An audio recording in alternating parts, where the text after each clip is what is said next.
Setiap tahun insya Allah saya menggendong ibu saya melaksanakan haji. Pertanyaan saya, apakah yang saya lakukan ini, saya menggendong ibu saya setiap tahun melaksanakan haji, sudah cukup sebagai rasa terima kasih saya, syukur saya kepada kedua orang tua saya?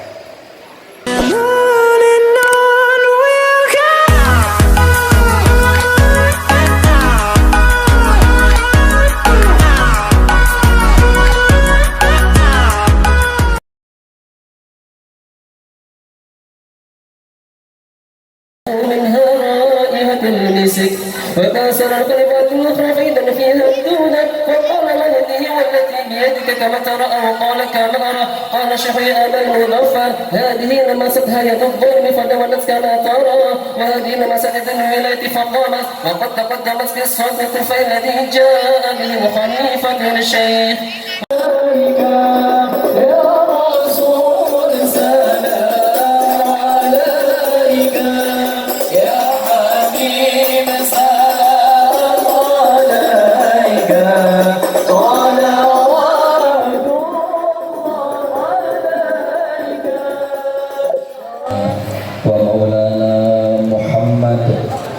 Ibn Abdillah wa ala alihi wa sahbihi man tabi'ahuda wa la hawla wa la quwwata illa billah.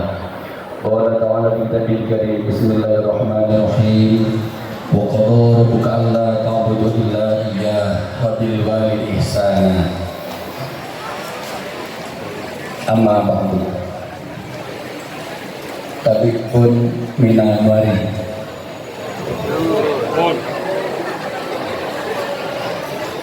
Dapat bocoran para apa saja itu saja parahnya banyak sekali. Yang pertama sekali saudara Habib Muhammad Al-Atas dari Surabaya dan saudara Habib Muhsin dari Kerui, Bapak Bupati Bapak Dendiram Dona STMTRIP yang dalam hal ini diwakili oleh istri beliau MTR Magister Terapan Ilmu Pemerintahan, Bapak Kapolres Bapak AKBP Pratomo Widodo SIK MSI Han Magister Sains Pertahanan. Kalau Kiai Haji Rusdi Ubaidillah MMM Magister Manaqib dan Maulid, satu-satunya orang yang bergelar MMM di seluruh Indonesia dan seluruh dunia. Ibunya ini Hajah Nuraini, mata Allah bisihatiha wa tuli hayatiha. Mudah-mudahan beliau senantiasa diberikan kesehatan dan panjang umur oleh Allah Subhanahu wa taala.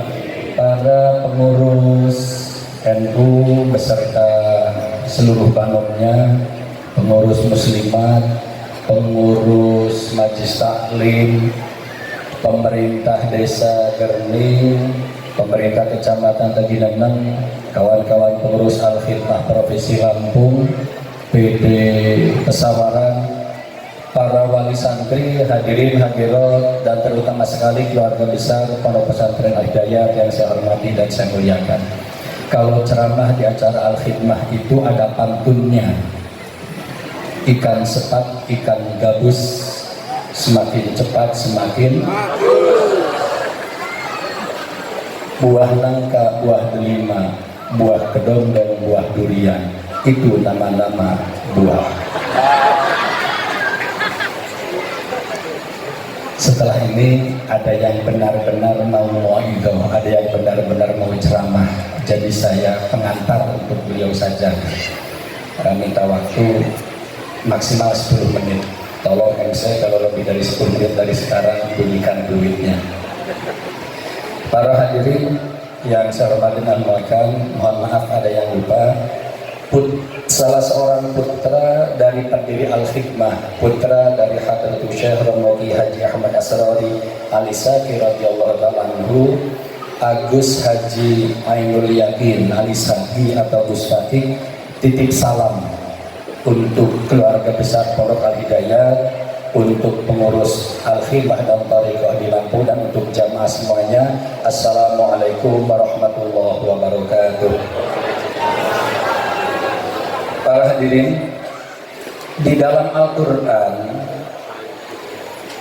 kata atau kalimat syukur diulangi sebanyak 75 kali. 75 kali dalam 69 ayat dalam 37 surat. Berapa kali? 75 kali. Tapi menurut saya ini bisa jadi salah. Dari 75 ayat itu ada 2 ayat yang spesial yang bicara tentang syukur. Yang pertama firman Allah Subhanahu wa taala, la in syakartum la azidannakum.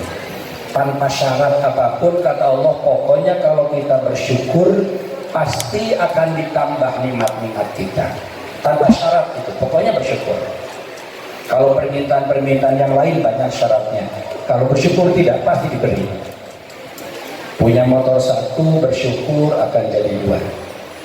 Punya mobil 1 bersyukur akan jadi 2. Punya rumah 1 disyukuri akan jadi 2. Punya bangunan pondok 1 disyukuri akan jadi 2. Punya istri 1 kalau disyukuri istrinya tidak akan cerewet. Itu ayat yang pertama. Ayat yang kedua, Allah Subhanahu wa taala berfirman, bismillahirrahmanirrahim, anishkurli waliwalidayya. Kata Allah, bersyukurlah kalian kepadaku. Spesialnya, istimewanya di mana Ustaz? Perintah syukur kepada Allah itu kemudian diikuti dengan perintah syukur kepada kedua orang tua. Waliwalidayya. Maaf, tiga perintahnya tidak diurut. Bersyukurlah misalnya kepadaku, kata Allah, kepada nabimu, kepada habibmu, kepada kiaimu, kepada syekhmu, kepada tuan gurumu, tidak. Setelah Allah langsung kedua orang tua. Dalam ilmu usul fikih, karena perintah syukur kepada Allah dihubungkan, disambungkan dengan wawu atau wa yang artinya dan, maka perintah syukur kepada kedua orang tua sama wajibnya dengan perintah syukur kepada Allah Subhanahu wa ta'ala. Paham? Ya sudah paham. Amma ba'du, baru pengantar ini, nanti 1:30. Hubungannya para bapak, para ibu, para jamaah dengan majlis kita ini, dengan acara Al-Hikmah pada pagi hari ini, hubungan syukur adalah, saya melanjutkan yang disampaikan oleh Bapak Haji Urifan tadi. Kita duduk di sini sejak jam 8 tadi sampai sekarang, sesungguhnya hakikatnya kita ini sedang belajar bersyukur. Yang kata Allah tadi, kalau kita bersyukur pasti ditambah oleh Allah Subhanahu wa ta'ala. Bersyukur kepada siapa Ustaz? Bersyukur kepada Allah. Tidak akan saya sampaikan ini lengkap, jelas, banyak sekali yang menyampaikan. Saya ingin langsung melompat ke syukur yang kedua, bersyukur kepada kedua orang tua lewat majlis ini. Caranya bagaimana Ustaz? Yai Rusdi tadi sudah menyampaikan tawasul disebut semuanya. Di judul, di undangan mungkin hanya tertulis haul yang ke-11 Kiai Haji Abuya Kiai Haji Abdori Akwan. Mungkin yang disebut cuma beliau atau kiai siapa yang tadi sebutkan di dalam doa. Orang tua saya bagaimana Ustaz? Sama, orang tua kita tidak disebut, ayah saya sudah meninggal. Mungkin bapak, ibu di rumah, kakek, nenek, Pak Yai Rusdi, Pak Selamat, Pak Paimin, Pak Paijo, Buah Giman, tidak ada yang disebut, tapi akan sampai kepada beliau-beliau. kita duduk di sini bersama-sama di sini, meskipun tidak disebut keluarga besar kita yang sudah almarhum, akan sampai kirimannya kepada beliau, kepada mereka-mereka pasti. Yang tidak percaya silahkan berangkat duluan, bawa nomor WA saya, tahun depan insya Allah saya kesini lagi. Kalau nggak nyampe kirimannya WA, mana Ustadz kirimannya kok belum nyampe, saya percaya aja insya Allah saya masih lama, pasti nyampe kepada mereka-mereka, kepada beliau-beliau. Banyak hadis, banyak riwayat yang menyampaikan tentang itu. Itu yang pertama. Yang kedua, coba kita bandingkan, kita ukur syukur kita, terima kasih kita kepada kedua orang tua dengan mereka-mereka, para pendahulu kita. Yang pertama, saya ingin bercerita. Yang pertama, sahabat Umar bin Khattab radhiyallahu taala anhu, sahabat Rasulullah. Suatu ketika beliau melaksanakan haji. Ketika tawaf dan umroh, beliau melihat seorang anak muda, masih muda, usia 25-an, kayak saya begini ini. 52, kurang tua guys. Menggendong seorang perempuan yang sudah tua sekali, sudah gak bisa apa-apa, digendong di belakang, tawaf digendong, sa'i digendong, pokoknya semua pelaksanaan haji, semua ritual haji digendong si perempuan tua itu. Didatangi oleh sahabat Umar, si pemuda itu, wahai anak muda, siapa yang kamu gendong itu? Ini ibu saya, mas sahabat Umar. Kenapa kamu gendong? Ibu saya pengen berangkat haji, tapi beliau sudah lemah, sudah bisa berjalan. Jadi saya gendong sahabat Umar. Bagus, kata beliau dengan wajah yang berbinar-binar. Kemudian si anak muda itu menyampaikan pertanyaan sahabat Umar, sekalian saya mau bertanya, mumpung bertemu, mau tanya apa anak muda? Kata anak muda ini, wahai sahabat Umar, setiap tahun insya Allah saya menggendong ibu saya melaksanakan haji. Pertanyaan saya, apakah yang saya lakukan ini, saya menggendong ibu saya setiap tahun melaksanakan haji, sudah cukup sebagai rasa terima kasih saya, syukur saya kepada kedua orang tua saya? Jelas pertanyaannya ya? Apa yang terjadi? Mendengar pertanyaan itu, wajah sahabat Umar bin Khattab radhiyallahu taala yang tadinya berbinar-binar gembira berubah seketika merah pada muka beliau. Terlihat urat di dahi beliau yang mulia, urat-urat beliau karena saking marahnya. Kemudian beliau menjawab dengan nada yang sangat tinggi, ketahuilah wahai anak muda, apa yang kamu lakukan ini jangankan untuk sebagai terima kasih kepada ibu kamu, masih jauh, jangankan terima kasih 100% seluruhnya, sebagai terima kasih saja yang kamu lakukan ini, berterima kasih untuk satu tetes darah nifas yang dikeluarkan oleh ibu kamu ketika melahirkan kamu, belum lagi ada apa-apanya wahai anak muda.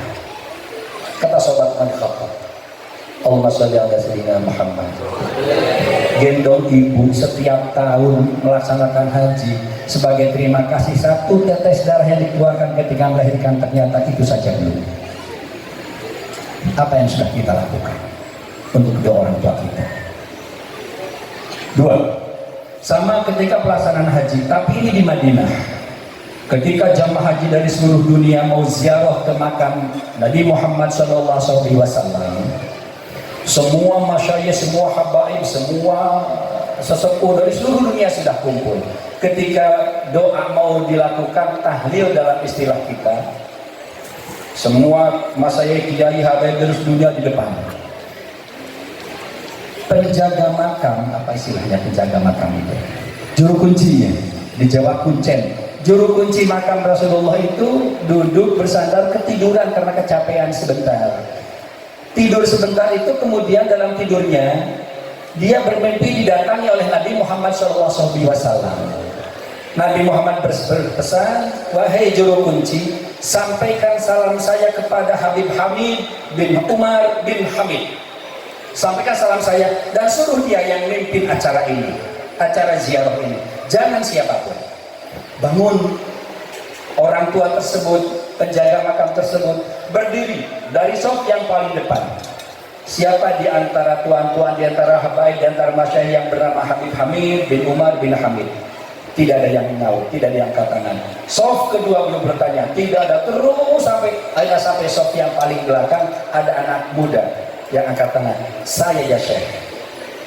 Kaget penjaga makam ini kunci masih muda. Ya Habib, antum dapat salam dari Rasulullah. Assalamualaikum, dan antum dipersilakan untuk beliau untuk memimpin acara ini. Maju beliau ke depan. Penjaga makam ini bertanya kepada orang yang duduk di belakang, apakah di antara kalian ada yang bersama dengan beliau, satu kampung, satu rombongan dengan beliau? Kami ya Syekh, kata orang-orang yang satu rombongan beliau. Habib Hamid bin Umar bin Hamid itu apa wiridannya? Apa ritualnya setiap hari? Apa bacaannya? Sehingga beliau mendapatkan salam dari Rasulullah SAW, dan beliau yang sudah memimpin acara ziarah ini, bukan habaib, bukan masyayikh sepuh yang lain. Kata salah seorang jamaahnya, saya tidak aneh ya Syekh kalau yang dapat salam beliau dari Rasulullah, nggak aneh buat kami. Lah iya, terus apa? Amalan beliau, ritual beliau.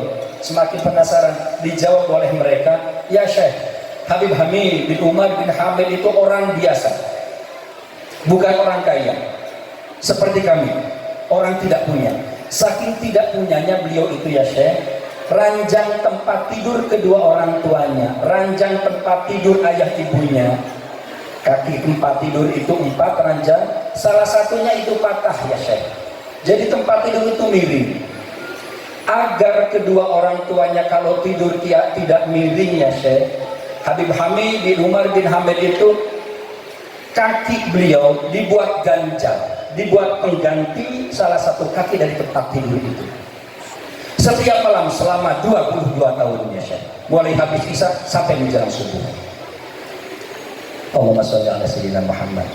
Lutut beliau dibuat ganjal, pengganti kaki ranjang yang miring, agar kedua orang tuanya tidurnya terlelap selama sepanjang malam sampai menjelang subuh, sampai kedua orang beliau sholat tahajud. Sampai sebetulnya itu yang beliau lakukan. Makanya beliau mendapat kedudukan yang sangat tinggi. Terakhir, Sunan Giri radhiyallahu taala yang mungkin di antara kita sering ziarah ke beliau. Sunan Giri itu putra dari Nyai Dewi Sekardadu. Nyai Dewi Sekardadu putri dari Raja Belambangan, keturunan Rasulullah yang ke-15, Prabu Menak Sendulu. Aslinya orang Banyuwangi, Banyuwangi sebelah sana ya. Orang sini sholatnya menghadap ke utara semua, salah. Barat itu bisa ke sana, barat itu salah semua. Jadi saya ikut ikutan salah. Bingung.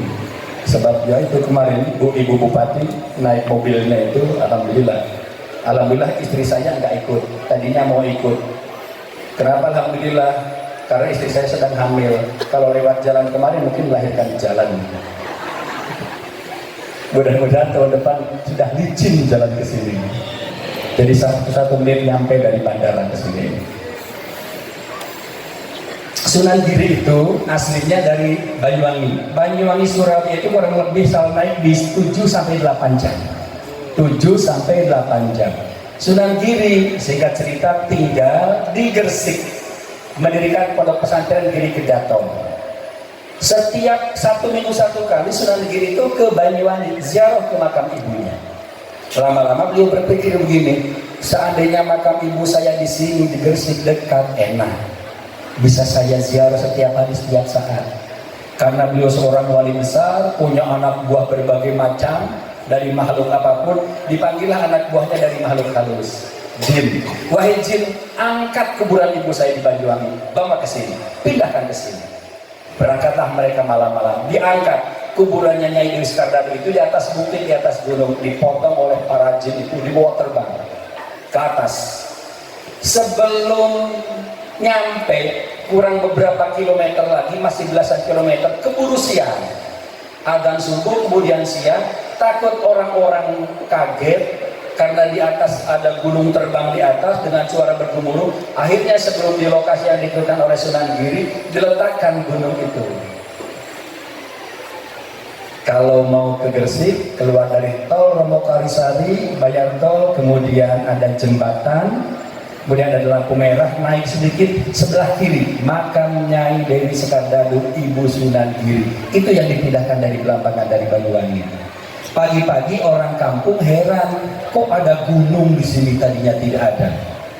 Makanya sejak saat itu dinamakan Desa Gunung Anyar, Gunung Baru. Di atasnya ada makam ibunya Sunan Giri. Sampai sebegitunya beliau ingin ziarah ke orang tuanya. Kita berapa hari sekali, berapa bulan sekali, jangan-jangan cuma Idul Fitri saja kita ziarah ke beliau, cuma Ramadan saja kepada kedua orang tua. Majlis ini mengajarkan kita, mendidik kita bersyukur kepada kedua orang tua lewat berkirim apapun yang dibacakan oleh para masyarakat di depan, meskipun kita tidak paham, meskipun kedua orang tua kita tidak disebut, yakin akan sampai kepada beliau-beliau dan beliau akan bergembira karena kita anak turunnya hadir di tempat ini. Mudah-mudahan acara ini di tempat ini terus berlangsung. Siapapun pengasuh pondok pesantren ini, siapapun pendiri, siapapun penerus Romo Yai Abdul Akwan, majlis ini semoga berlangsung, berjalan terus, dikawal oleh jamaah khidmah hatta ila yaumil qiyamah. Amin ya rabbal alamin. Assalamualaikum warahmatullahi wabarakatuh.